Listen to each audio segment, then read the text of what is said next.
Hello बच्चों, इस lecture number 11 में आपका स्वागत है। लेक्चर नंबर 10 के आगे के आंकिक प्रश्नों को इसमें किया जाए। आइए आज का पहला आंकिक प्रश्न लेते हैं। एक एलसीआर सर्किट है।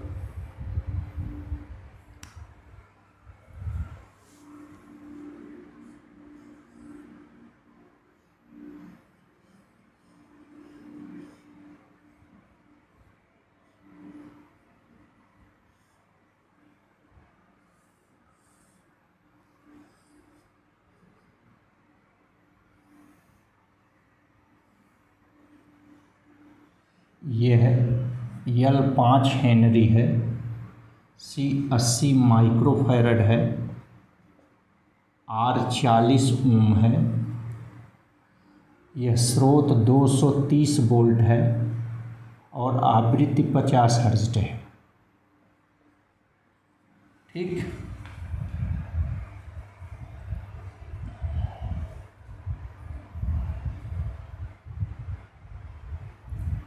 ठीक है। ये एलसीआर सर्किट है अपना। हमको कोणीय वेग ओमेगा निकालना है। इस परिपथ की प्रतिबाधा जेड निकालना है। परिपथ में प्रवाहित महत्तम धारा निकालना है और सभी अवयवों के बीच विभवांतर निकालना है। ठीक, ओमेगा जेड महत्तम धारा I0, सभी के बीच विभवांतर VR, VL, VC तथा V, ये सब हमको निकालना है। 7 चीज़ें हैं कुल, इनको कैलकुलेट करना है। तो आइए एक एक करके करते हैं। पहले तो हम निकालते हैं कोणीय वेग ओमेगा। इसको हम कोणीय आवृत्ति यहाँ कहेंगे। ओमेगा को कोणीय आवृत्ति ओमेगा 1/√LC। मान यल और सी का रखें तो 1/√। यल का मान देखिए 5 हेनरी इंटू सी का मान देखिए 80 माइक्रो मतलब 10⁻⁶। 1/, ये 8 × 5 = 40, 400। 400 का वर्गमूल 20 गुणे ये 10⁻⁶, इसका वर्गमूल 10⁻3। यही बराबर आ गया। आप देखिए यह 0 10 है, ये 10⁻3 तो 10⁻2 हो जाएगा और ये 10⁻2 ऊपर जाएगा, 10⁻2 हो जाएगा और 10⁻2 माने 100 और बटे ये 2, और मिलाकर ये आ गया 50 साइकिल पर सेकेंड। ठीक, तो यहाँ कोणीय आवृत्ति साइकिल पर सेकंड में आ गई। तो एक तो आपको मिल गया। फिर निकालना है जेड। जेड के लिए सबसे पहले आप एक्सएल निकालिए, एक्ससी निकालिए, तब जेड निकालिए। तो पहले हम एक्सएल निकालते हैं। प्रेरण प्रतिघात ये होता है ओमेगा इंटू यल। ओमेगा अभी अभी कैलकुलेट हुआ 50 और गुणे यल है 5, तो ये हो गया 5 × 5 = 25 अर्थात 250 ओम। अब एक्ससी निकालिए। एक्ससी इक्वल 1/ω/c धारतीय प्रतिघात। ओमेगा आपने कैलकुलेट किया है 50 और गुणे सी दिया है 80 माइक्रो मतलब 10⁻⁶। यहाँ आप इसको देखें, एक ये 8 × 5 = 40। 40 के आगे 2 जीरो माने 4 के आगे 3 जीरो, 3 जीरो माने 10⁻3 और ये 10⁻⁶ है तो 10⁻3 बचा। ऊपर गया तो 10⁻3 हो गया और बटे 8 × 5 = 40 का 4 बच गया। तो ये आ गया भैया 1000/4। 1000/4 माने 250 तो आप देखिए एक्सएल और एक्ससी बराबर है। चूँकि एक्सएल बराबर एक्ससी, इसलिए यह अनुनादी परिपथ है।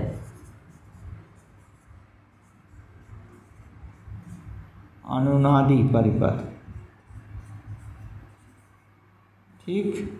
जब ये अनुनादी परिपथ है तो अब प्रतिबाधा जेड ले लीजिए। अनुनादी परिपथ की प्रतिबाधा जेड न्यूनतम होती है और प्रतिरोध के बराबर होती है, ये हम पढ़े हैं। देखिए अब कैसे निकालेंगे, ऐसे निकालेंगे। देखिए अब ये तो एक्सएल माइनस एक्ससी अब 0 हो गया क्योंकि बराबर है ये हो गया kNm² बराबर R।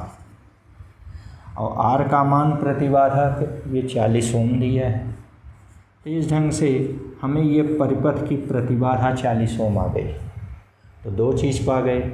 आइए तीसरी चीज़ पाते हैं, महत्तम धारा I0, ठीक। ये फर्स्ट, ये सेकंड, अब third. Maximum current I0 equal V0 अपान Z। V0 इक्वल V√2 अपान Z इक्वल R। V की वैल्यू है 230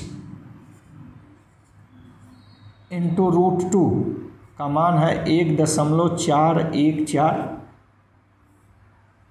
बटे R का मान है 40। तो देखिए 10 चौक 40, ये 10 से काटेंगे तो आएगा 23। इसको 4 से काटेंगे, देखिए 4 तिहाई 12 दशमलव 3 2 14 4 5 20 1 21 4 तिहाई 12, ठीक। 0.353 आ गया। कुल मिला करके ये आ गया 23 गुणे 0.53। तो ऐसा करते हैं कि यहाँ आप कर लेते हैं, ठीक।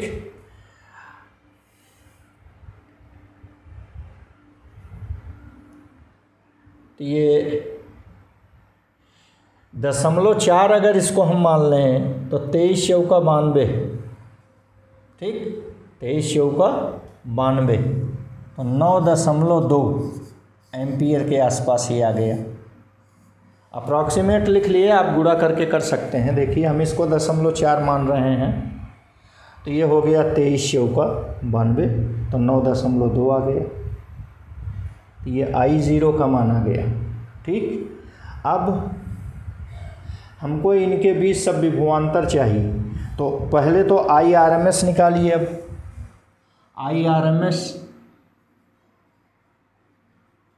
IRMS इक्वल VRMS अपान R। VRMS है 230 अपान R है 40। काट दिए 10 चौक 40, इसको काट दिए तो आ गया 23/4 एम्पियर। अब हम यह VR, VL, VC और V निकालेंगे। देखिए VR equal I into R, वही IRMS। VL IXL, ये IXC और ये है XL माइनस XC, ये निकाला जाए। ये देखिए I का मान 23/4 गुणे R का मान 40, 4 एकन्नम 4 4 दहाई 40, ये आ गया 23 गुणे 10 अर्थात 230 वोल्ट। I की जगह 23/4 गुणे XL देखिए निकाले हैं 250, इसको देखिए अब आप, ये 250 का गुणा 23 में करेंगे, 25 तिहाई 75 कि 5 हासिल 7, 25 दूनी 50 और 7 57, इतना आ गया और बटे 4। ठीक, और ये 4 का भाग दें, अब इसमें देखिए यहीं दे रहे हैं, 4 एक अन्नम 4, 4 चौक 16, 4 तिहाई 12, 4 सत्ते 28, 4 पछे 20, 1437.5 वोल्ट आया, वोल्ट। अब आई एक्स सी देखिए, आई की जगह 23/4 गुणे एक्स सी की जगह 250, ये भी हल करेंगे तो यही 1437.5 वोल्ट आ जाएगा।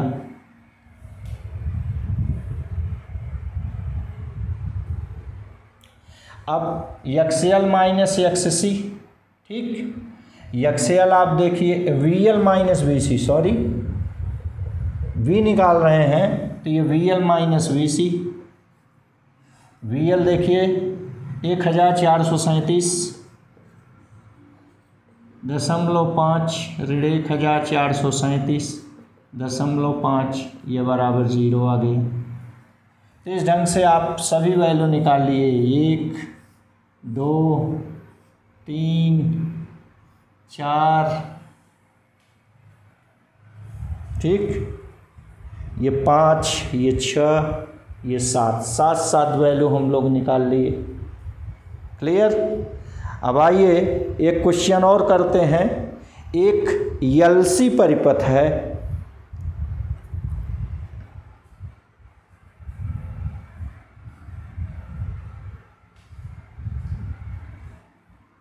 क्वेश्चन नंबर 2 एलसी परिपथ है।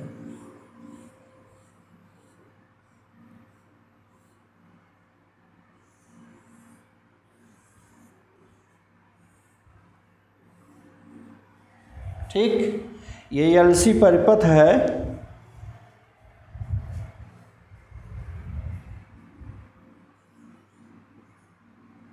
मान लीजिए ये 80 मिली हेनरी है, ये 60 माइक्रोफैरड है। ठीक, ये एलसी में एल का मान 80 मिली हेनरी और सी का मान 60 माइक्रोफैरड है।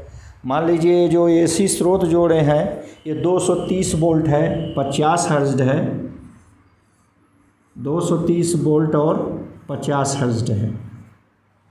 ये एलसी परिपथ है।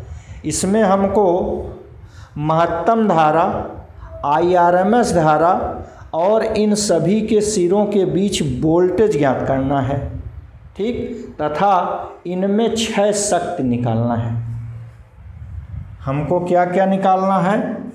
महत्तम धारा, आईआरएमएस धारा, इन सभी के बीच वोल्टेज वीएल, वीसी, फिर वी ना, वीएल, वीसी, वी, ये सब हमको निकालना है। और इनके सिरों के बीच अवशोषित शक्ति निकालना है। ये पीएल इसको कह दे रहे हैं और यह इसको पीसी कह दे रहे हैं। माने ये एल के सिरों के बीच अवशोषित शक्ति और सी में अवशोषित शक्ति, ये सब हमको निकालना है। ठीक, तो आइए एक एक करके हम करते हैं। तो सबसे पहले यह आई निकालने के लिए तो हमें इस परिपथ की प्रतिबाधा चाहिए। प्रतिबाधा निकालने के लिए आप एक्सएल, एक्ससी ये सब चाहिए। तो पहले तो हम एक्सएल निकाल लें। सबसे पहले तो एक्सएल निकालने के लिए ओमेगा चाहिए। तो पहले आइए ओमेगा निकाल दें। ओमेगा इक्वल 1/√LC,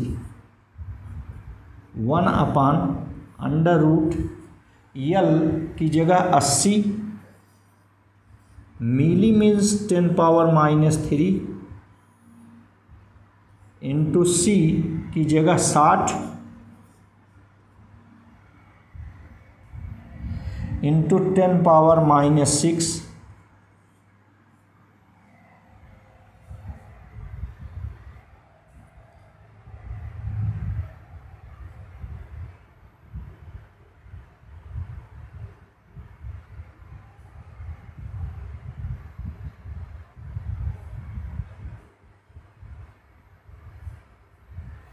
या तो ऐसा करें कि पहले हम इसको मिटाते हैं।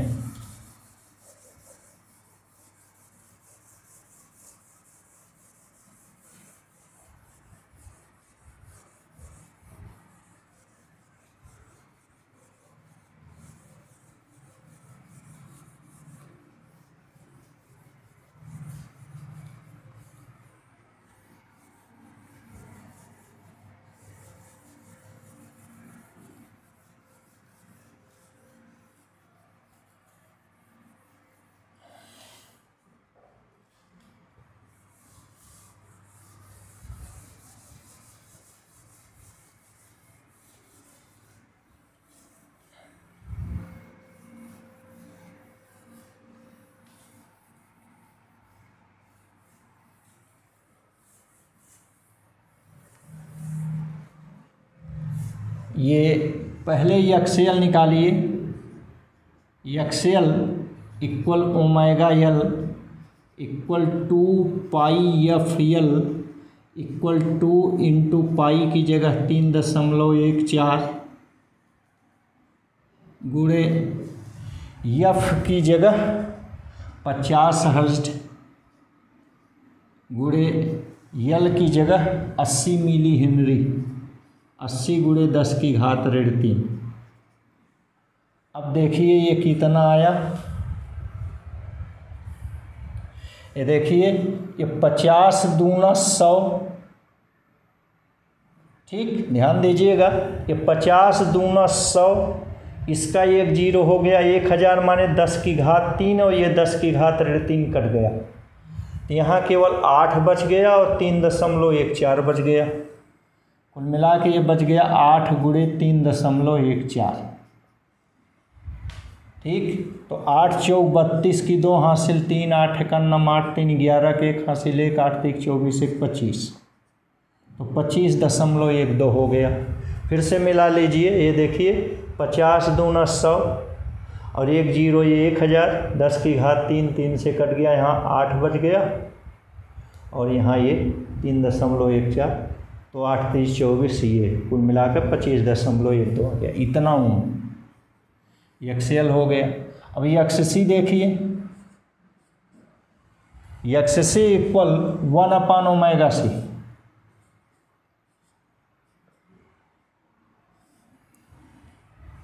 ट्वाइस पाई एफ सी,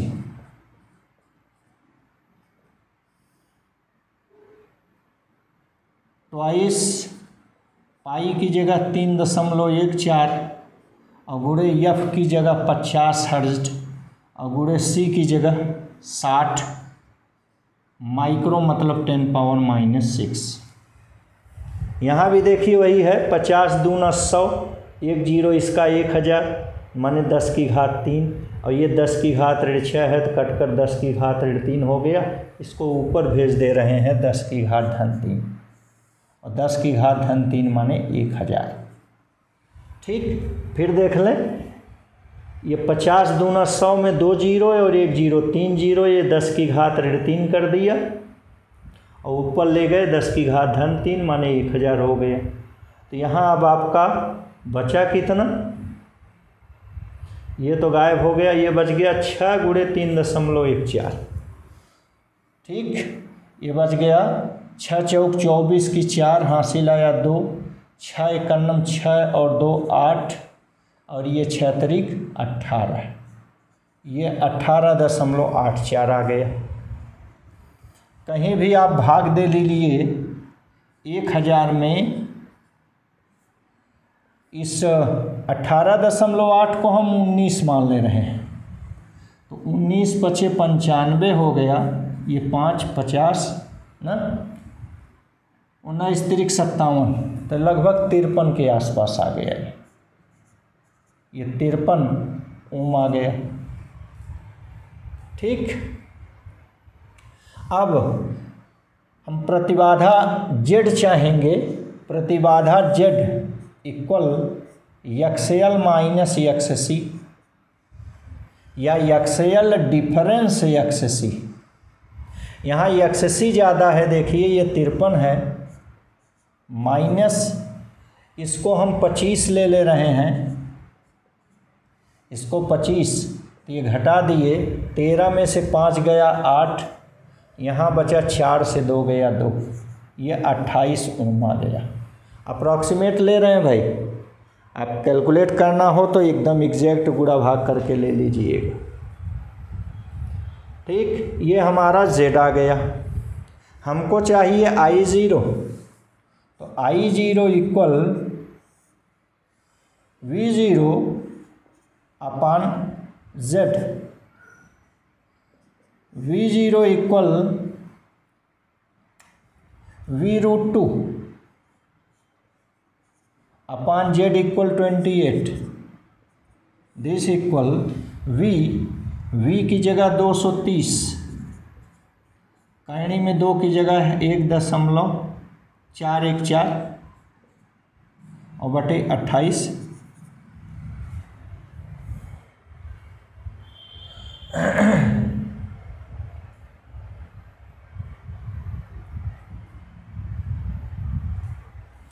ये 7 चौक 28 काट दें और इसको 7 से काट दें, 7 दूनी 14, 0 7 दूनी 14।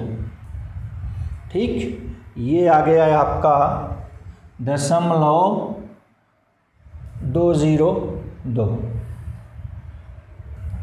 ठीक, फिर इसको 4 से काट दें, 4 एकन्नम 4, 4 पचे 20, तो ये आ गया 0.05।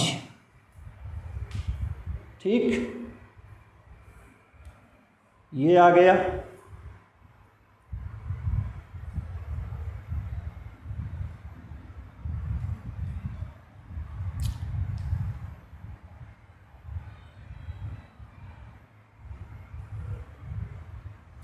अब इसका इसमें गुणा करें हम, ये आ जाएगा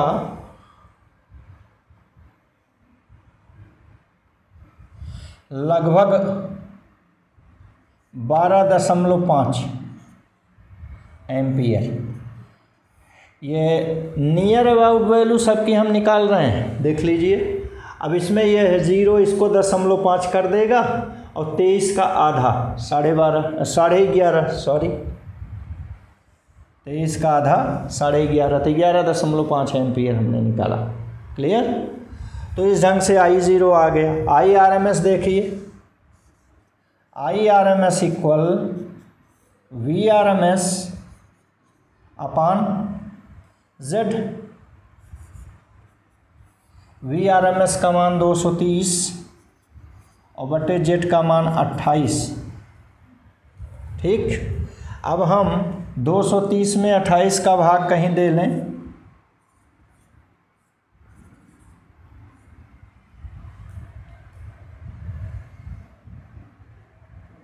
9 बार 9 8 72 की 2 हासिल आया 7, 9 दूनी 18, 7 25 नहीं गया, 8 बार 8 अठाई 64 की 4 हासिल आया 6, 8 दूनी 16 और 6 22, ये गया 24 36 हो गया। ठीक, तो इसको 8.1 के आसपास कहा जा सकता है। इसको मिटा दीजिए, इसको 8.1 कह लीजिए एम्पियर। तो इस ढंग से आरएमएस मान हो गया। ये VL VC V ये सब निकालिए। VL VC V, VL means IXL, I का मान यही 8.1 और गुणे XL का मान हम निकाले हैं ये 25.1, ये नियर अबाउट ले लिए 25 अट्ठे 200।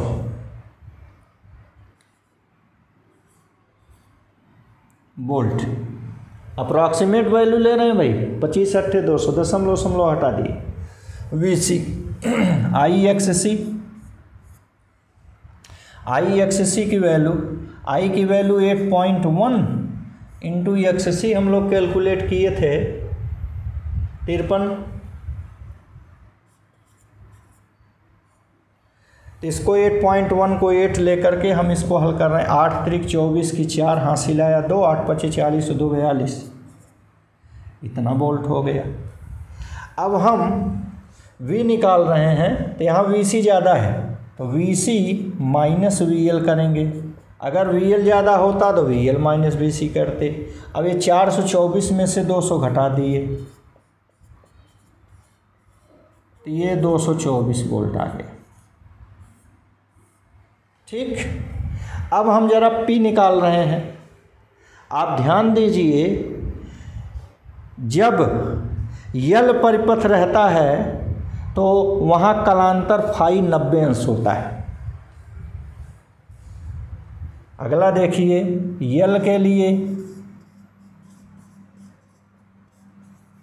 कलांतर फाई बराबर 90 अंश। ठीक, इसलिए कास फाई बराबर कास 90 अंश बराबर 0। तो यहाँ हमारा P बार यल equal VRMS into IRMS into cos phi. ये कास फाई का मान 0 आया तो कुल मिलाकर 0 हो गया। इसी प्रकार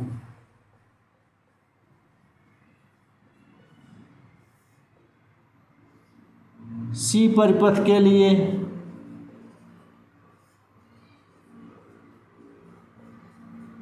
ये कलांतर फाई बराबर 90 अंश, तो कास फाई बराबर कास 90 अंश बराबर 0।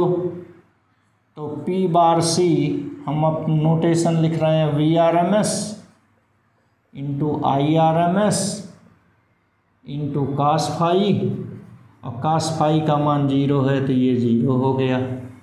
तो इस ढंग से हमने सभी का मान निकाल लिया। आइए इसका अगला क्वेश्चन किया जाए। यहाँ मान लीजिए कि LC परिपथ फिर है, LC परिपथ है, ले लिया जाए।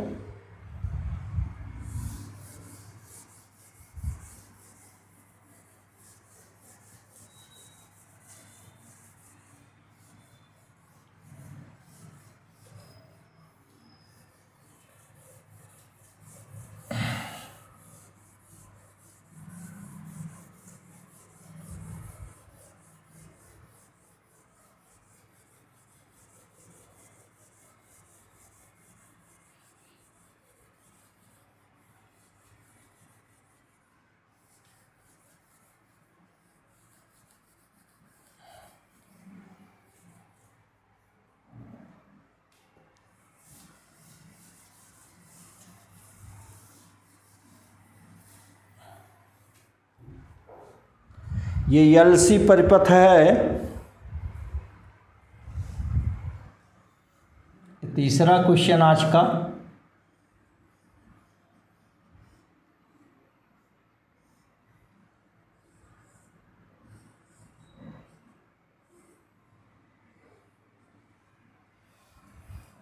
मान लीजिए यल 20 मिली हेनरी है और ये C 50 माइक्रोफैरड है। इस पर प्रारंभिक आवेश मान लीजिए 10 मिली कूलाम है। प्रारंभिक आवेश Q0 10 मिली कूलाम है। ठीक, तो हमको प्रारंभिक ऊर्जा निकालनी है। प्रारंभिक ऊर्जा इनिशियल एनर्जी UI, ये हमको निकालना है। ठीक, आप कोणीय आवृत्ति निकाल दीजिए। ठीक, और वह समय निकालिए जब कुल ऊर्जा वैद्युत ऊर्जा में परिवर्तित हो जाए। वह समय निकालिए जब कुल ऊर्जा चुंबकीय ऊर्जा के रूप में परिवर्तित हो जाए। वह समय निकालिए जब आधी ऊर्जा वैद्युत ऊर्जा के रूप में और आधी चुंबकीय ऊर्जा के रूप में हो।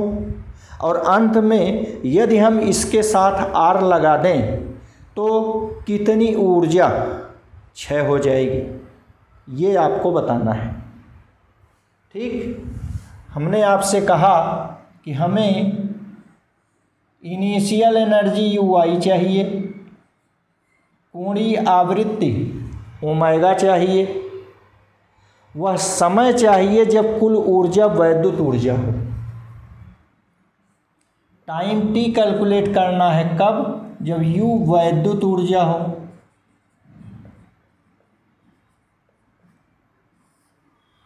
फिर टाइम कैलकुलेट करना है कब, इसको हम T1 कह दें, इसको T2 कह दें। ये कैलकुलेट करना है जब U चुंबकीय ऊर्जा हो, चुंबकीय ऊर्जा हो। ठीक, हमको वह समय T3 भी चाहिए जब हाफ वैद्युत ऊर्जा हो और हाफ चुंबकीय ऊर्जा हो। और अंत में हमको क्षय ऊर्जा की मात्रा चाहिए।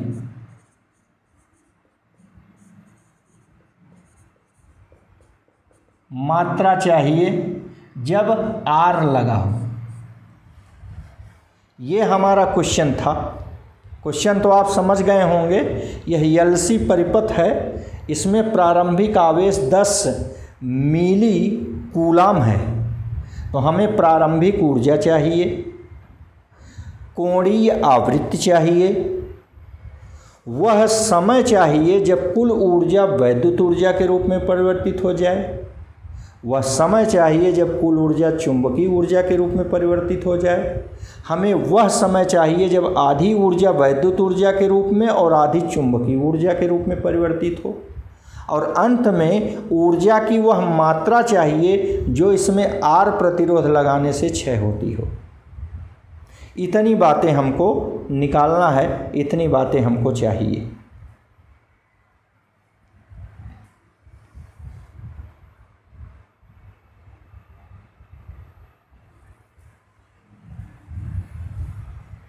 तो आइए सबसे पहले हम प्रारंभिक ऊर्जा इनिशियल एनर्जी UI, हम इसको पढ़े हैं हाफ Q0² अपान C होती है।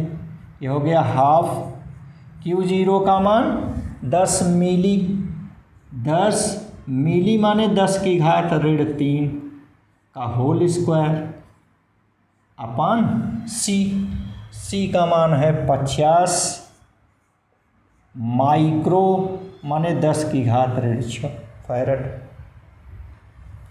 आप इसको देखिए कितना हुआ, ये 10 गुणे 10 की घात ऋण 3 10 की घात ऋण 2 हो गया, उसका स्क्वायर 10 की घात ऋण 4 हो गया। ठीक, और नीचे देखिए 50 दूना 100, 10 की घात 2 और 10 की घात ऋण 6, ये भी 10 की घात ऋण 4 हो गए।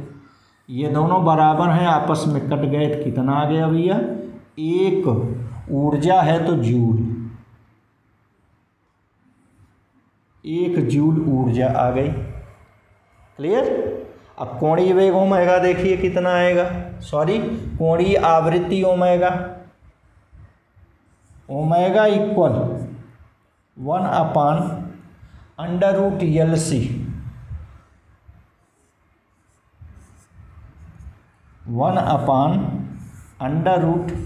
1/L की जगह 20 मिली मतलब 10 की घात ऋण 3, C की जगह 50 माइक्रो मतलब 10 की घात ऋण 6।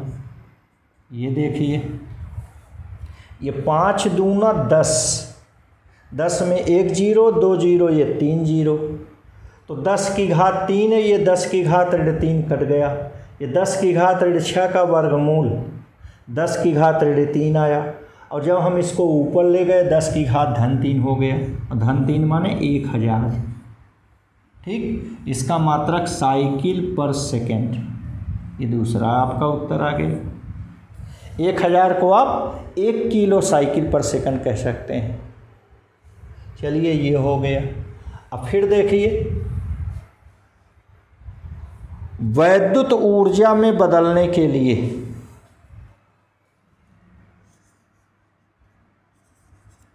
वैद्युत ऊर्जा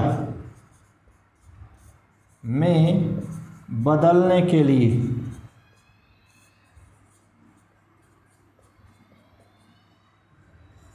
Q equal Q0 cos omega T. जब पूरी ऊर्जा बदल जाएगी तो Q बराबर Q0।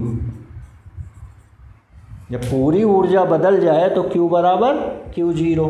तो यहाँ Q की जगह Q0 रखें तो Q0 equal Q0 cos omega T. तो Q0 आपस में कट गया तो हमको मिला cos ओमेगा टी इक्वल 1। अर्थात इसका ये जो कोण है ओमेगा टी इक्वल n पाई।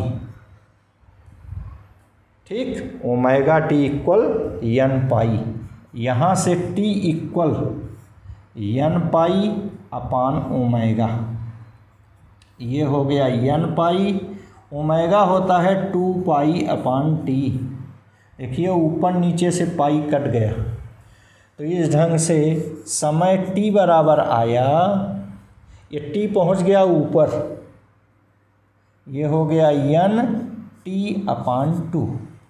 जहाँ n बराबर 0, 1, 2, 3, 4 सो फोर्थ एंड सो ऑन, कुछ भी रख दीजिए। तो आपको समय क्या मिला देखिए भैया, जब n की जगह 0 रखेंगे तो कोई बात नहीं, 0 समय t बराबर t1 बराबर 0। फिर n की जगह 1 रखेंगे t/2, 2 रखेंगे तो 2t/t, 3 रखेंगे 3t/2, ऐसे 4 रखेंगे 4t/2 माने 2t। ऐसे समय इन समयों पर ऊर्जा, कुल ऊर्जा वैद्युत ऊर्जा के रूप में बदल जाएगी। किन किन समयों पर? t/2 पर, t पर 3, t/2 पर, इन समयों पर कुल ऊर्जा वैद्युत ऊर्जा के रूप में बदल जाएगी। अब आइए देखते हैं कुल ऊर्जा चुंबकीय ऊर्जा के रूप में कब बदलेगी। ये हो गया पहला, दूसरा, तीसरा। आइए चौथा पार्ट करते हैं इसका। कुल ऊर्जा बराबर चुंबकीय ऊर्जा।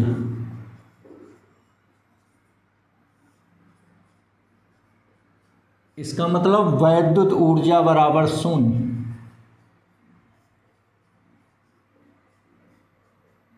बराबर 0 मतलब Q बराबर 0। बोलिए वैद्युत ऊर्जा। तो यहाँ Q equal Q0 cos omega T.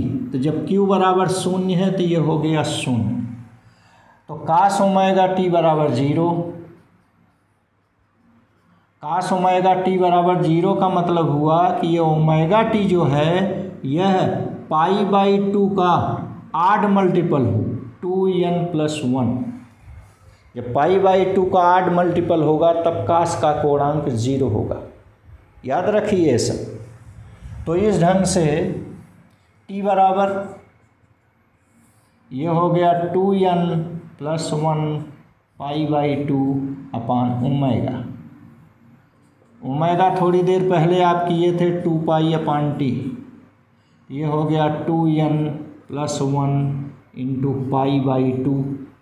देखिए पाई से कट गया, ये हो गया 2n+1।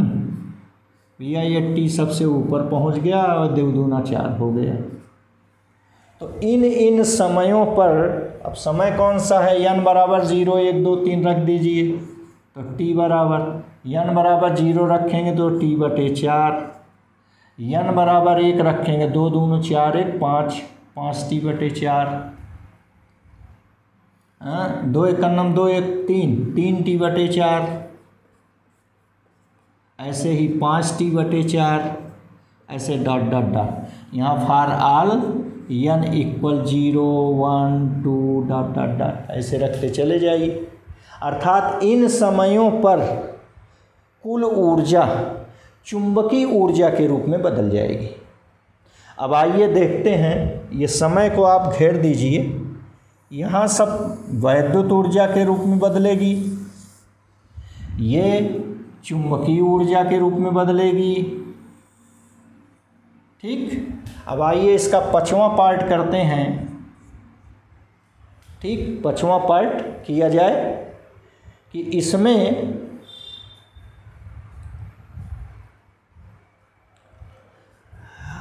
वह समय बताइए जब आधी ऊर्जा वैद्युत ऊर्जा हो और आधी चुंबकीय ऊर्जा हो। ठीक, तो T3, ये T2 टाइम है मान लीजिए, ये T1 टाइम है, यहाँ जैसे माने हैं। अब T3 हमको निकालना है। ठीक, आधी ऊर्जा वैद्युत ऊर्जा और आधी ऊर्जा चुंबकीय ऊर्जा। ठीक, अर्थात ½Q²/c ये चाहिए। ये किसके बराबर होगी? आधी होगी किसकी? Q02/2c की। ये हो गया। आधी होगी किसकी? ये Q02/2c की। आप यहाँ देखिए 1/2 1/2 कट गया। देखिए c से कट गया, तो बच गया केवल Q² = Q02/2। यहाँ से हमको मिला Q = Q0/√2। इसलिए Q = Q0 cos ωt, ये वैल्यू रख दिए तो ये हो गया Q की जगह Q0/√2 = Q0 cos ωt। देखिए Q0 से कट गया तो ये आ गया 1/√2 = cos ωt। इससे ωt बराबर यही ये 1/√2 π/4 का मान है, तो π/4 का 8 मल्टीपल होना चाहिए ये कोण 2n + 1 of π/4। ठीक, तो यहाँ से आपको मिलेगा इम्प्लाइज T = ये 2n + 1, यह π/4/ω। तो यहाँ से आप देखिए T = आपको मिलेगा 2n + 1, देखिए ओमेगा 2π/T, ये पाई से कट जाएगा तो ये T/8 करके आएगा, T/8।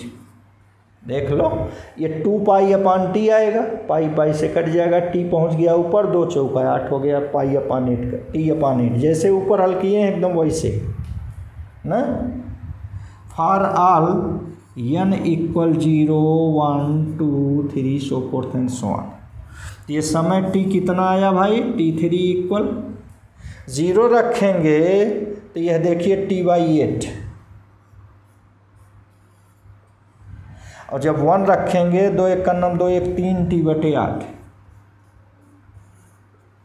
जब 2 रखें 2 दूना 4 1 5 T/8 डॉट डॉट डॉट। अर्थात इन समयों पर आधी ऊर्जा वैद्युत ऊर्जा होगी और आधी ऊर्जा चुंबकीय ऊर्जा होगी। ठीक, और अंत में जब हम प्रतिरोध जोड़ देंगे, ध्यान दीजिए, प्रतिरोध जोड़ देंगे तो उसमें ऊर्जा का क्षय निरंतर होता रहेगा। अंत में सब ऊर्जा क्षय हो जाएगी, पूरी की पूरी ऊर्जा क्षय हो जाएगी। तो अंतिम में हम इसका अंतिम वाला पार्ट बता रहे हैं कि यहाँ R में कुल ऊर्जा क्षय हो जाएगी। अंतिम वाला पार्ट इसमें यही पूछा था कि यदि R लगा दें तो कितनी ऊर्जा क्षय होगी। तो आप तो जानते हैं जब प्रतिरोध लग जाएगा तो ऊर्जा ऊष्मा के रूप में लगातार क्षय होती रहेगी। एक समय आएगा कि संपूर्ण ऊर्जा ऊष्मा के रूप में क्षय हो जाएगी। चलिए दूसरा अगला न्यूमेरिकल करते हैं।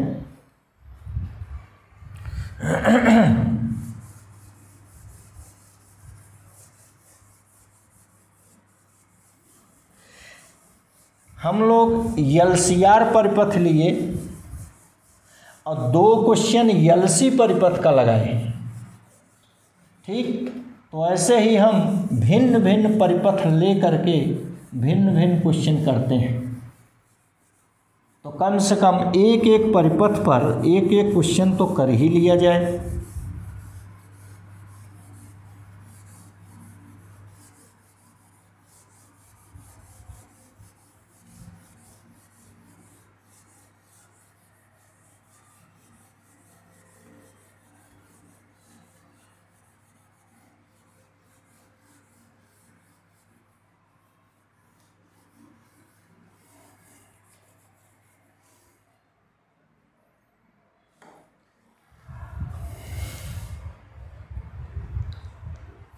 यहाँ आइए हम यल आर परिपथ लेते हैं। ठीक, ये क्वेश्चन नंबर 4, ये यल आर परिपथ है।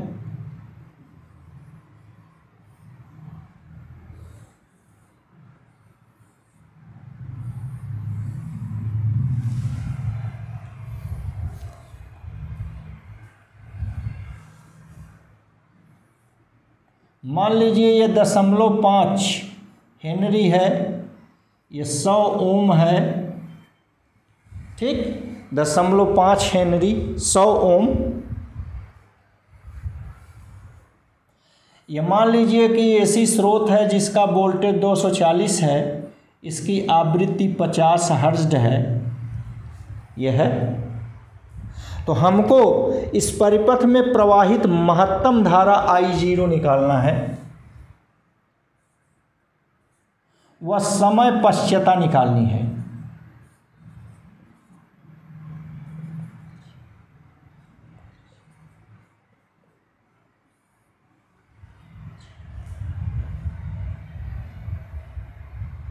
समय पश्चाता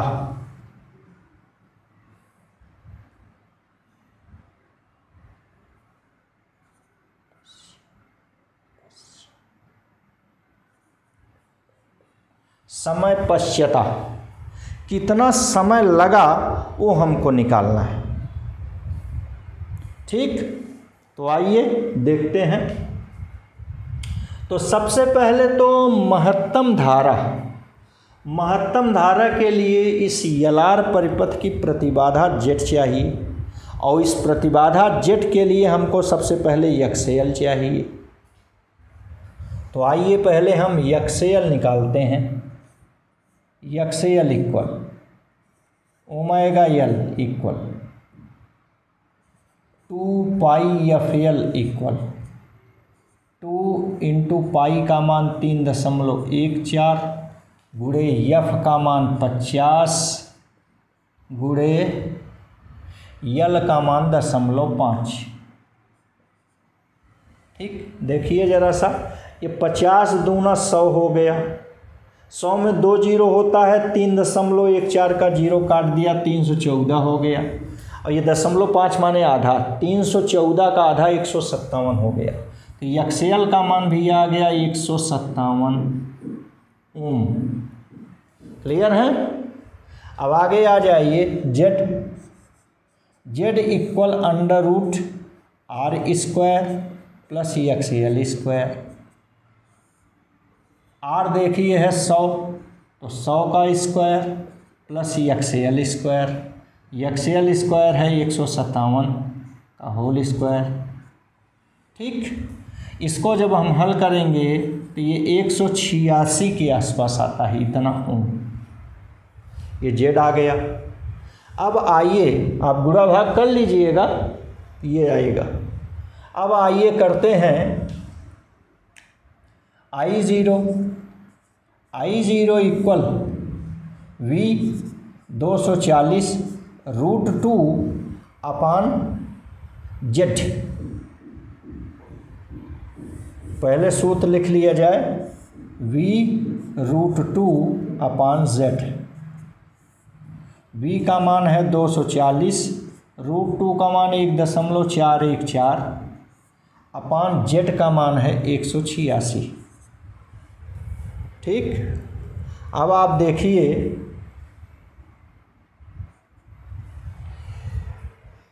यह 0 है, 3 से इसको काट दें, 3 छक 18, 3 दूना 6, ये काट दें, 3 8 24। ठीक,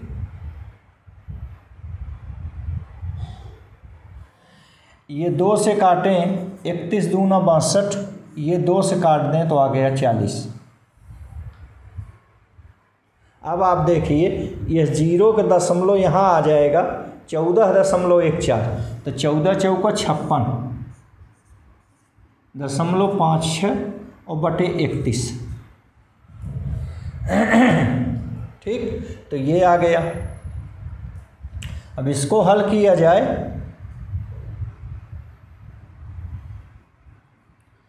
देखिए 31 एकन्नम 31, ध्यान दीजिए 31 एकन्नम 31,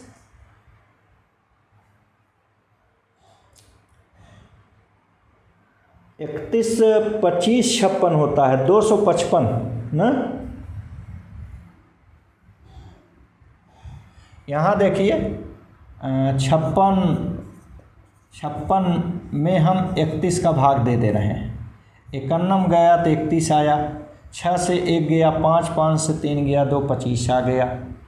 अब यह दशमलव लगाए, यहाँ 5 आ गया, 3 7 21, 7 बार देखे जाता है, 7 एकन्नम 7, 7 त्रिक 21, 3 8 24, 8 बार देखे जाता है, 8 एकन्नम 8, 8 त्रिक 24 गया, तो 15 से 8 गया 7, ये 7 आ गया। फिर आगे उतार लिए 6, 31 दूनी 62। ठीक, इसका उत्तर आप देखिए हल हो करके आया है 1.82 एम्पियर। ठीक, इस ढंग से भाग दिए, हम रफ किए तो ये इतना आ गया। आप भी भाग वोग दे लीजिएगा, हो सकता है कहीं मिस हो जाए। आप याद रखिए जितने भी चैप्टर के न्यूमेरिकल किए हैं सबको आप भाग वोग दे करके देख लीजिएगा। हम अप्रॉक्सीमेट गुणा भाग कर रहे हैं, इसलिए अंतर आएगा।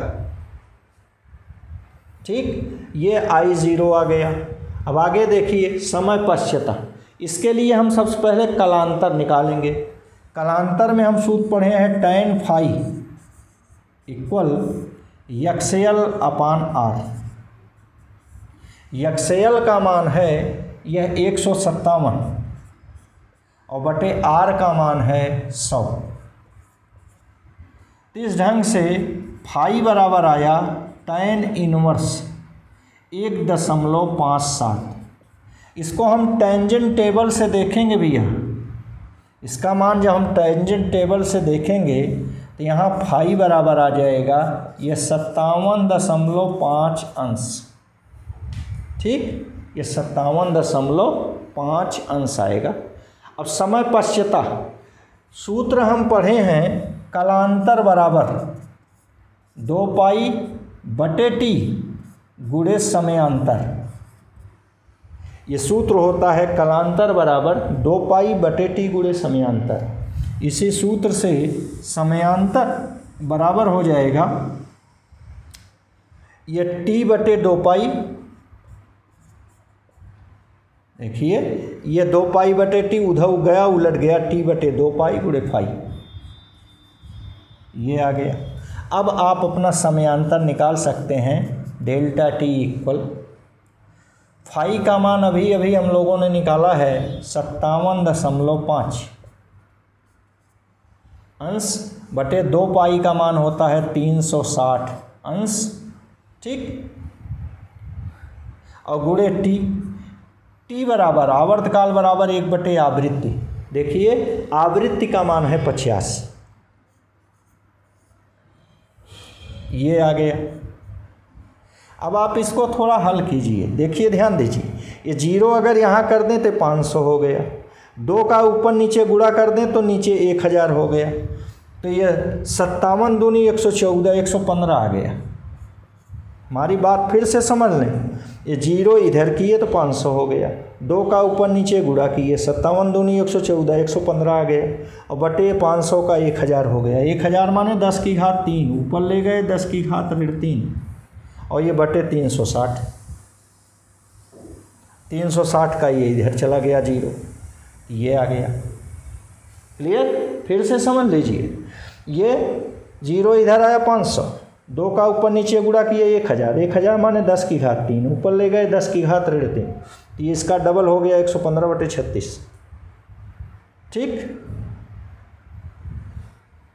या कुल मिला के 57 बटे 18, तो 18 तिहाई 54, हल करें तो इसका उत्तर यही आएगा, 18 तिहाई 54, 3 57 35, 18 दूनी 36, 3.2 मिली, ये समय है तो भैया सेकंड, इसका उत्तर 3.2 मिली सेकंड करके आ गया। तो इस ढंग से ये भी अपना न्यूमेरिकल हो गया। आइए इसका अगला न्यूमेरिकल करते हैं, चौथा वाला। चौथा न्यूमेरिकल इसी तीसरे न्यूमेरिकल की ही भांति है। इसमें करना क्या है, ये तीसरे न्यूमेरिकल में हम यही फ्रीक्वेंसी 10 किलोहर्ट्ज़ कर दें। ये फ्रीक्वेंसी आप जो देख रहे हैं, यहाँ देखिए हम लिख रहे हैं तीसरे प्रश्न में, तीसरे क्वेश्चन में ऐसे लिखें, क्वेश्चन नंबर 3 में एफ बराबर 10 किलो हर्ट्ज़ रख दें, जो ये 50 हर्ट्ज़ है यही 10 किलो हर्ट्ज़ रख दें। क्लियर हुआ? केवल यही एक परिवर्तन करना है बस। तो आपको I0 निकालना है और आपको ये बताना है कि हमारा परिपथ कैसा व्यवहार करेगा, बंद परिपथ की तरह होगा कि खुले परिपथ की तरह होगा कि चालक की तरह होगा, ये हमें आपको बताना है। ठीक, तो आइए देखते हैं क्वेश्चन नंबर, फिर से समझ लीजिए इसको। ये आपका क्वेश्चन नंबर 4 क्वेश्चन नंबर 3 की भांति है। यहाँ केवल अंतर क्या है कि हमने जो स्रोत लिया है उसकी आवृत्ति 10 किलो हर्ट्ज़ कर दिया है। तो यहाँ आपको महत्तम धारा बतानी है, आपको ये निकालना है कि स्रोत खुले परिपथ की भांति व्यवहार करेगा कि चालक की भांति व्यवहार करेगा। चलिए इसमें हमको निकालना है I0। ठीक, अब यह किस प्रकार व्यवहार करेगा,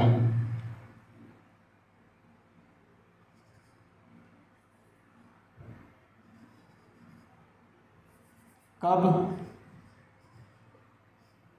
खुला परिपथ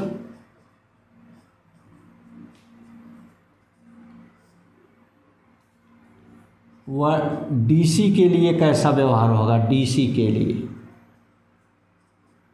ठीक, यह डीसी के लिए कैसा बिहेव दिखाएगा। जैसे एसी के लिए ये कब खुला परिपथ की तरह व्यवहार करेगा, कब ये डीसी की तरह होगा। तो आइए देखते हैं। I0 के लिए सब कुछ वही निकालना पड़ेगा। देखिए एक्सएल पहले निकालेंगे, ओमेगा एल माने 2 पाई एफ एल। देखिए 2 गुणे पाई की जगह 3.14 गुणे एफ की जगह यहाँ देखिए केवल 50 लिए थे और यहाँ पर 10 की घात किलो माने 4, 10 गुणे 10 की घात 3 माने 10 की घात 4। ठीक है, और गुणे यल की जगह 0.5 अब देखिए कितना हुआ, ये आधा का दूना 1 हो गया। अब इसको जब हल किए तो 1 का गुणा करेंगे तो आएगा 3.14 गुणे 10 की घात 4। एक्सएल माने इतना ओम, ये आ गया। अब हम जेड निकालेंगे, Z equal under root R square माने 100 का स्क्वायर धन एक्सएल का मतलब हुआ 3.14 गुणे 10 की घात 4 का स्क्वायर। देखिए इसकी तुलना में ये बहुत ज़्यादा है, इसलिए लगभग इसी के बराबर हो गया 3.14 गुणे 10 की घात 4। ये ओम, ये जेड का मान आ गया। ठीक, अब I0 देखिए कितना आया, I0 इक्वल, I0 का मान वही V 240 करणी में 2 और बटे जेड की जगह यही 3.14 गुणे 10 की घात 4। ठीक, अब देखिए ये कितना आया, ये हो गया 24 या 240 गुणे 1.414 बटे नीचे आ गया 3.14 गुणे 10 की घात 4। ठीक, अब देखिए इसको हम लगभग 3 ले रहे हैं, तो 3 × 3, 3 × 8 24, 80 आ गया। इसको हम लगभग 1.5 ले रहे हैं, 1.5 है ना, तो ये हो गया आपका 80 गुणे 1.5 बटे 10 की घात 4। ठीक, तो ये 10 हो जो है 10 की घात 3 बना दिया, और ये 8 का 1.5 हो गया 12, तो 12 और 10 की घात 3 ऊपर गया ऋण 3, इतना एम्पियर, या यही 12 मिली एम्पियर हो गया। ये अप्रॉक्सीमेट वैल्यू है बंधु, इसलिए ये I0 का मान ये 12 मिली एम्पियर आ गया। आप ध्यान दीजिए पहले I0 का मान कितना आया था, ये देखिए 1.8 एम्पियर आया है, और यह मिली एम्पियर आ रहा है, बहुत कम है। ठीक, कब कम हुआ, जब आवृत्ति बढ़ गई। ध्यान दीजिए, जब स्रोत की आवृत्ति बढ़ गई तो प्रवाहित धारा घट गई। यहाँ हम कह रहे हैं अच्छा धारा घटी माने अभी हमारे घर में पंखा न चले, इसका मतलब धारा प्रवाहित नहीं हुई। इसका अर्थ क्या हुआ कि परिपथ खुला है। क्लियर हुआ कि नहीं? फिर से बात समझें। अपने घर में हम बैठे हैं, पंखा हमारा नहीं चल रहा है, बल्ब हमारा नहीं जल रहा है, इसका अर्थ क्या हुआ, पंखा में बल्ब में धारा नहीं बह रही है, अर्थात खुला परिपथ है। वैसे यहाँ भी देखिए धारा जब आवृत्ति बहुत ज़्यादा है, उच्च है, 10 किलो हर्ट्ज है, तो देखिए धारा का मान बहुत कम हो गया, मिली एम्पियर में आ गया, हजारों भाग कम हो गया।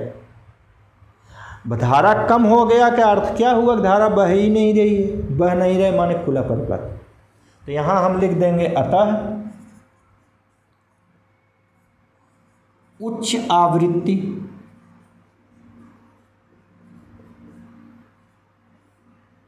के लिए यह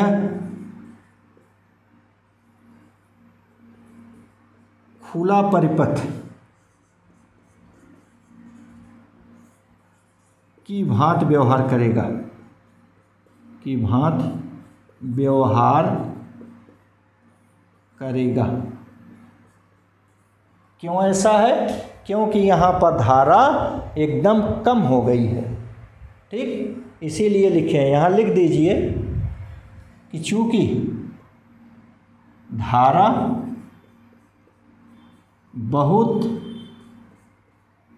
घट गई है, अतः उच्च आवृत्ति के लिए यह खुला परिपथ की भांति व्यवहार करेगा। इस बात को क्लियर समझ तो गए ना। अब आइए डीसी स्रोत के लिए देखते हैं। डीसी स्रोत के लिए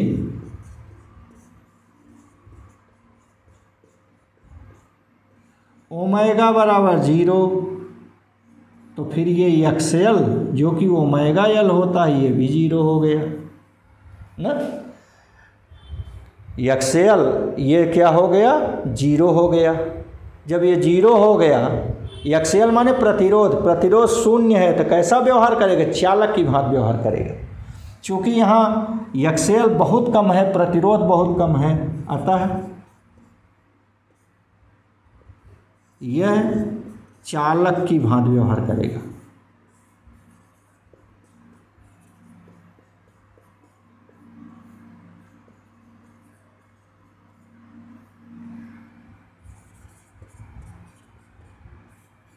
ध्यान दीजिए, जब एलआर परिपथ में उच्च आवृत्ति का स्रोत लगा देंगे, ठीक, तो यह देखिए ऊपर लिखे हैं कि खुले परिपथ की भांति व्यवहार करने लगेगा, धारा बहुत घट जाएगी।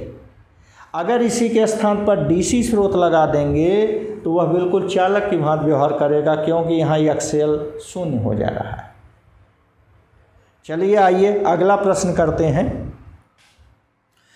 आपने एलसीआर परिपथ लिया, एलसी परिपथ लिया, यहाँ देखिए एलआर परिपथ लिए हैं, अब की बार सीआर परिपथ लिया जाए।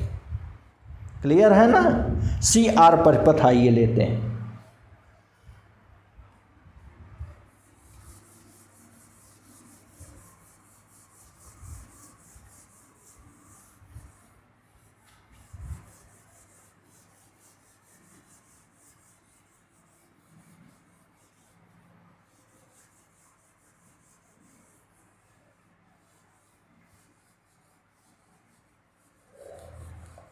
आप देखिएगा सीआर परिपथ में एलआर परिपथ का ठीक उल्टा आएगा। यहाँ आप जो देख रहे हैं उच्च आवृत्ति लगाए हैं तो ये खुला परिपथ की भांति व्यवहार कर रहा है, वहाँ उच्च आवृत्ति लगाएंगे तो वह चालक की भांति व्यवहार करेगा। और ये जो देख रहे हैं कि डीसी के लिए यह चालक की भांति व्यवहार कर रहा है, तो वहाँ आप देखेंगे डीसी के लिए वह खुले परिपथ की भांति व्यवहार करेगा, माने इसका ठीक उल्टा होता है।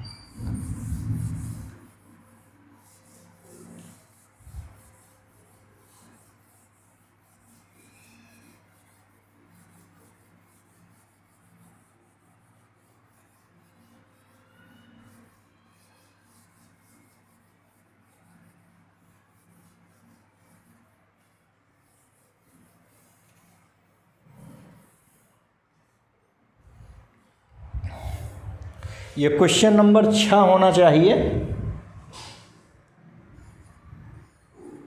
ठीक, क्वेश्चन नंबर 6। आइए यहाँ हम लेते हैं सीआर परिपथ।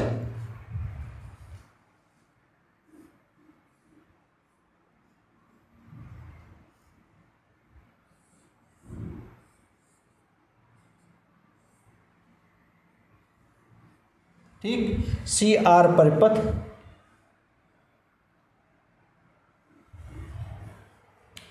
ये सीआर परिपथ लिए, मान लीजिए आर 40 ओम है, यह 100 माइक्रोफैरड है, ठीक, 100 माइक्रोफैरड का संधारित्र है और 40 ओम का प्रतिरोधक तार है। ये मान लीजिए ये एसी स्रोत से जुड़ा है जिसका वोल्टेज 110 वोल्ट है और इसकी आवृत्ति 60 हर्ट्ज है, ये है। तो यहाँ भी वही आप निकालिए जैसे उसमें निकाले थे, करंट I0 निकालिए, ठीक, और ये समय पश्चता निकालिए या कालांतर निकालिए, जो भी निकाल लीजिए, ठीक है। तो आइए निकाला जाए।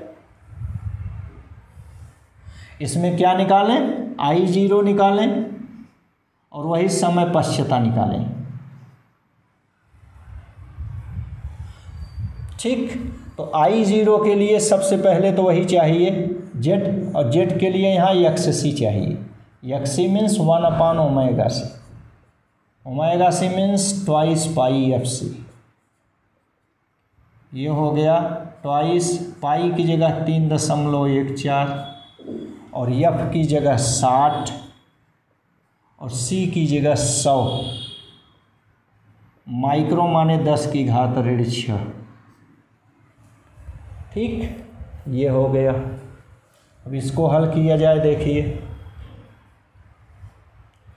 इस 100 का एक जीरो है और एक जीरो, ये 3 जीरो। 3 जीरो माने 10 की घात 3।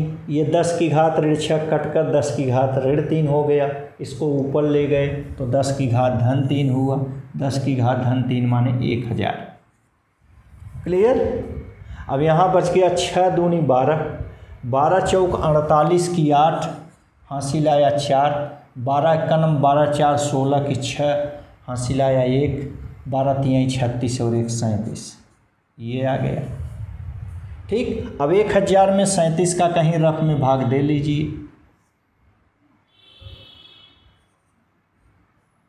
ठीक, ये तो 37 दूना 74, 10 से 4 गया 6, 9 से 7 गया 2, आगे आया ये 0।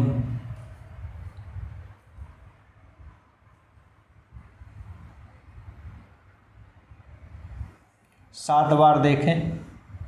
7 सत्ते 49 की 9, हासिल आया 4, 7 त्रिक 21 और 4 25। 10 से 9 गया 1, 6 से 5 गया 1। ठीक, अब यहाँ दशमलव लगा दें, ये बढ़ा दें तो ये देखिए हम कम लिए हैं। ठीक, अगर ये हम ज़्यादा लेते तो उत्तर कम आता। तो ये लगभग 27 के आसपास हम इसको लिख दे रहे हैं, 27 ओम।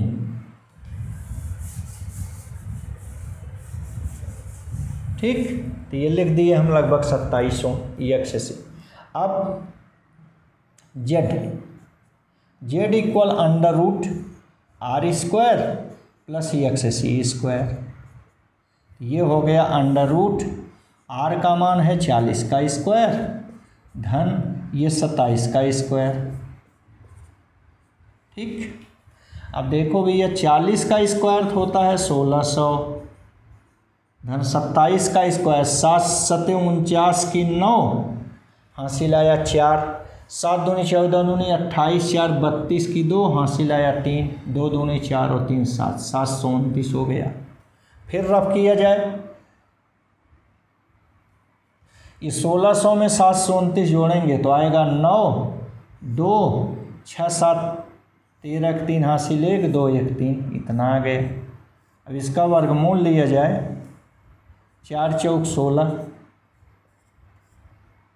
7 23, ये 29 आ गया, ये 4 4 8 आ गया। ठीक, ये कई बार जाएगा,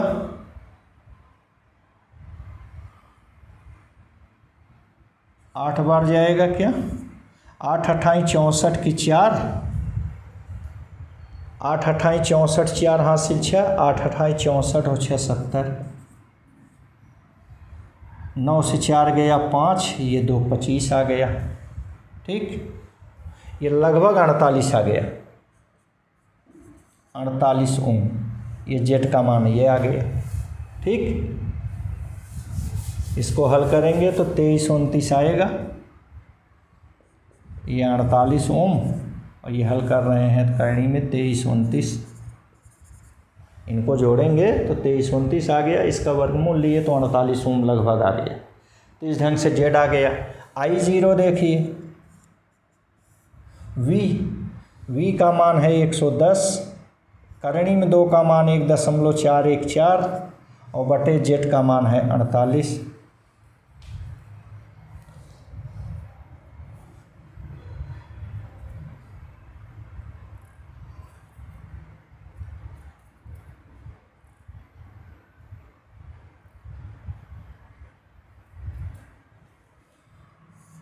ये 12, 4 से काटे तो ये 12 आ गया।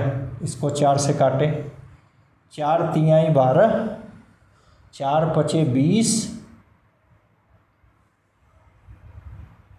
4 से ये नहीं कटेगा।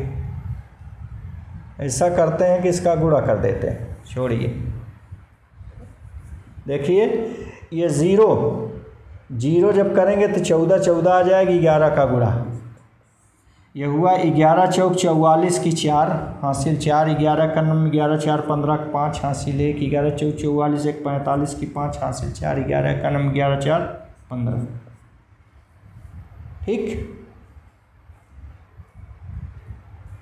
तो ये आ गया 11 चौक 44 4 हासिल 4, 11 का नम 11 4 15, 11 चौक 44 1 45 की 5 हासिल 4, 11 का नम 11 4 15 और बटे 48।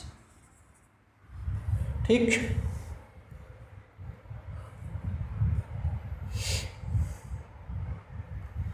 अब इसमें 48 का भाग दे दीजिए, चाहे तो 2 से काट दें, ये 24 आ गया, इसको 2 से काटेंगे, 2 सते 14, 1 15 2 सते 14, 1 15 2 सते 14, 1 15 2 सते 14, ये आ गया।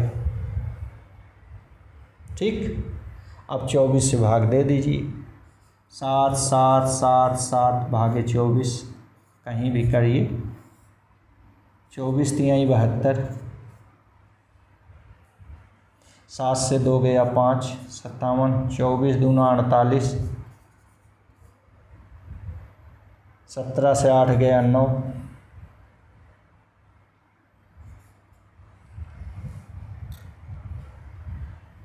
24 चौका 96, तो ये 324 के आसपास आ गया। ठीक, 324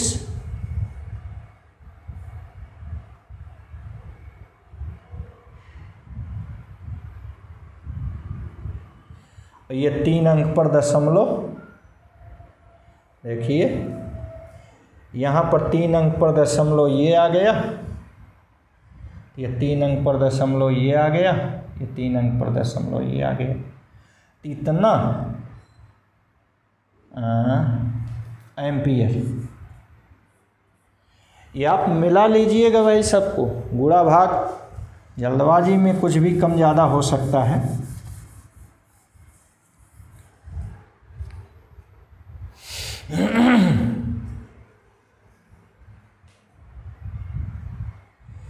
ये गुणा भाग आप करेंगे तो ये 3.2423 के आसपास कुछ भी आएगा, कर लीजिएगा।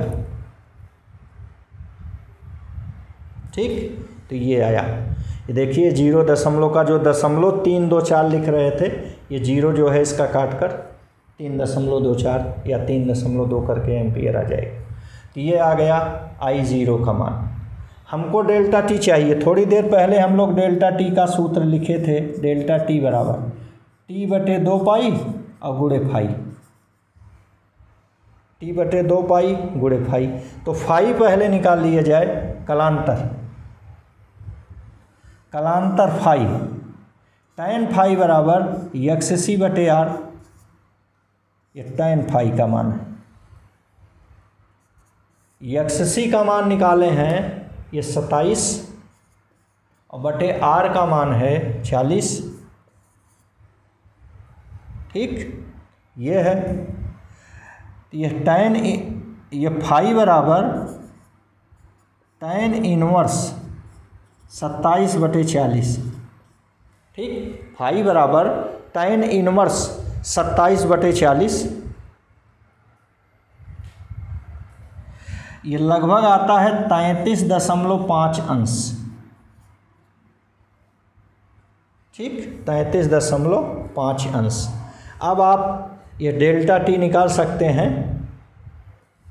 डेल्टा टी बराबर फाई का मान 33.5 अंश बटे 360 अंश गुणे टी, टी माने 1 बटे एफ, एफ माने 60, 1 बटे 60, ये आ गया। ये डेल्टा टी का ये मान आया, इसको आप गुणा भाग करिएगा। ठीक, इसका गुणा भाग करिए तो आप देखेंगे 1.5 मिली सेकंड करके आ जाएगा लगभग। ये भी हम अप्रॉक्सीमेट वैल्यू लिख रहे हैं, इतना मिली सेकंड करके ये आ जाएगा। मिली सेकंड कैसे आएगा समझ रहे हैं। यह 1 0 है, यह 1 0 है, 2 0, 10 की घात 2 हुआ, ऊपर 10 की घात ऋण 2 हुआ, ये दशमलव हटा दिए, 10 की घात ऋण 3 हो गया। 335/36 × 6 ये सब आप करेंगे तो 1.5 मिली सेकंड के आसपास ये आ जाएगा। ठीक है, तो आइए अगला हम अपना प्रश्न करते हैं, ठीक, जो कि इसी प्रश्न से संबंधित है। आप याद कीजिए, जैसे क्वेश्चन नंबर इसके पहले बताए थे, तो यहाँ लिखिए क्वेश्चन 6 में एफ की जगह उच्च आवृत्ति ले लें।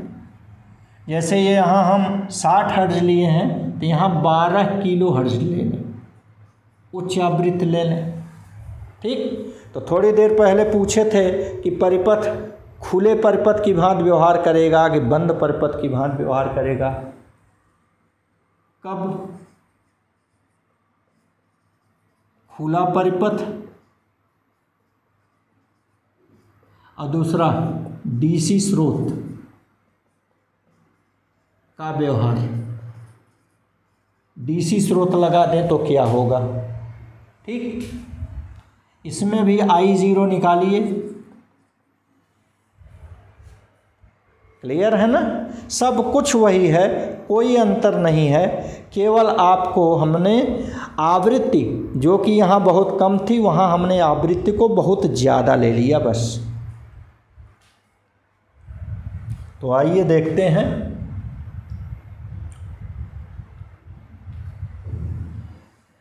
यहाँ भी वही XC निकाला जाए, 1/ω/c माने 2πfc, 1/2 पाई की जगह 3.14, एफ की जगह अब यह 12 किलो मतलब 10 की घात 3, और सी की जगह 100 माइक्रो माने 10 की घात ऋण 6। अब आप देखिए XC का मान कितना आया। ये 10 की घात 3 और ये 2 5, ठीक, 3 और 2 5, और ये है ऋण 6, तो हो गया 10 की घात ऋण 1। 10 की घात ऋण 1 ऊपर गया तो हो गया 10। देखिए 3 और 2 5, ये 10 की घात ऋण 1 ऊपर गया तो 10 आ गया, बटे 2 × 3.14 × 12, 2 × 9 2, 2 × 10, ये आ गया 5 बटे, इसको हम 3 ले लें, इसको 12 ले लें, 3 × 12, ठीक, तो ये 5/36 हो गया। तो ये 5 में 36 का भाग देना भैया, तो 50 में 36 का भाग दे दीजिए, तो 36 × 36, 14 50, ये दशमलव ना, 30 पंचे 150, 4 बार जाएगा, 4 × 24 की 4, हासिल आया 2, 4 × 12 2 14, तो वही 1.4 के आसपास आएगा जब इसे 50 कर दें, ठीक, या 0.14 कितना आ गया, 0.14। ये क्या है, XC, इतना हूँ, ये XC आ गया। फिर इसके बाद अब हम Z निकालें, Z =√R², R का मान है 40 का स्क्वायर, धन XC का मान है 0.14 इसका स्क्वायर। ये तो बहुत छोटा है तो ये लगभग वही 40 के बराबर हो गया, इतना ओम, ठीक, ये Z हो गया। अब I0 देखिए, I0 इक्वल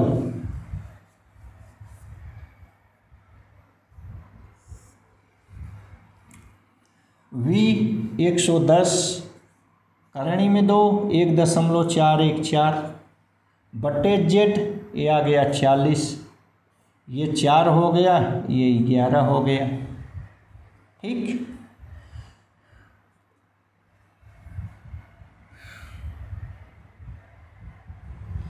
11 का गुणा करेंगे, 11 चौक 44 की 4 हासिल 4, 11 का नम 11 4 15 का 5 हासिल 1, 11 चौक 44 1 45 5 हासिल 4, 11 का नम 11 4 15, ये 3 अंक पर दशमलव आ गया। ठीक,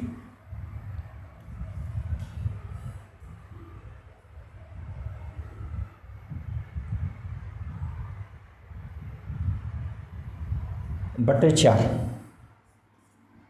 ये भाग दिए, 4 तिहाई 12, 3 15, 4 तिहाई 12, 3 15, 4 तिहाई 12, 3 15, 4 8 32, इतना एम्पियर।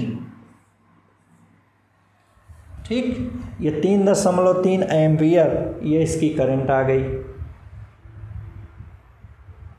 और यहाँ आप करंट देखिए कितनी थी, I0 3.24, यहाँ मिली एम्पियर करके आई थी।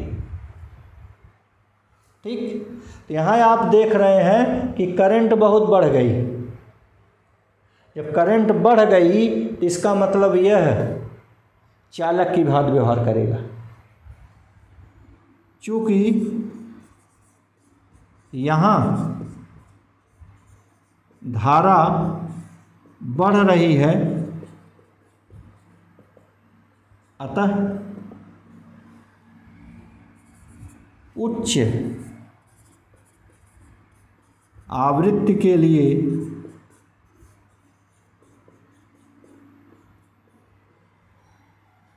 यह चालक की भांति व्यवहार करेगा।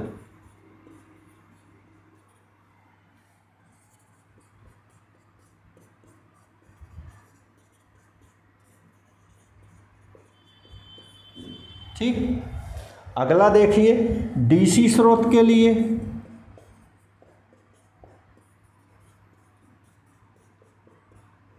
डीसी स्रोत के लिए ओमेगा बराबर 0, 1/ओमेगा c, जो कि ये क्या है, XC, XC बराबर 1/ओमेगा c बराबर अनंत। अब आप देखिए जब प्रतिरोध अनंत हो गया तो यह कैसा व्यवहार करेगा, खुला परिपथ जैसा व्यवहार करेगा। अतः देखिए प्रतिरोध अनंत हो गया बहुत ज़्यादा तो धारा नहीं बहेगी, अतः खुला परिपथ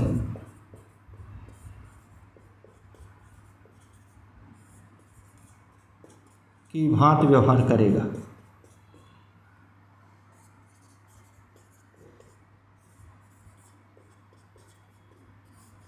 ठीक, तो इस ढंग से हम बहुत से न्यूमेरिकल कर डाले। थैंक्स, आगे बाद में।